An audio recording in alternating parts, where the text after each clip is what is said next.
qu'avec donc le président chinois et russe. Alors, parmi les 4 candidats, il y a donc l'ancien président du Sénégal, Macky Sall. Quelles sont ses chances ?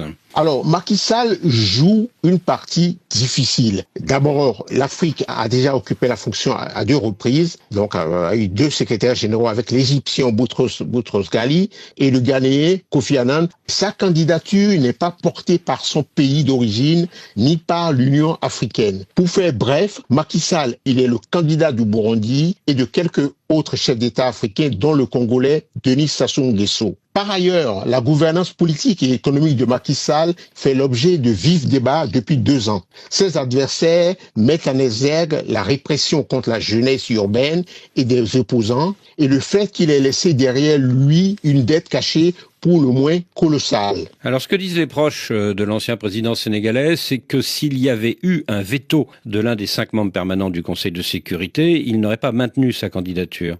Mais le veto, vous savez, le veto jouera plus tard. À mon avis, on est au début d'un processus et la question du veto ne se pose pas pour l'instant. Mais Macky Sall ne joue-t-il pas sur le fait que pendant ces 12 ans à la tête du Sénégal, il a noué de bons rapports, il a noué des rapports de confiance, à la fois avec Donald Trump, avec Xi Jinping, avec Vladimir Poutine. Il est allé essayer de faire une médiation entre Kiev et Moscou en 2022. Absolument. Macky Sall connaît tout ce monde pour avoir été président du Sénégal et président en exercice de l'Union africaine. Il faut le rappeler également. Mais vous savez, en face de lui, il y a des gens qui sont aguerris. Ce ne sont pas des bleus, ce sont pas des... Il y a Madame Bachelet qui a été présidente, qui a dirigé l'ONU Femmes, qui a dirigé le Haut Commissariat des Nations Unies pour les droits de l'homme. Et il y a Monsieur Grossi également. Donc, il dirige une agence qui est capitale aujourd'hui dans l'évolution pour l'énergie atomique. Donc, pour vous, Macky Sall, c'est un outsider? Moi, je pense sincèrement, avec tout le respect qu'on lui doit, parce qu'il a été président du Sénégal pendant 12 ans,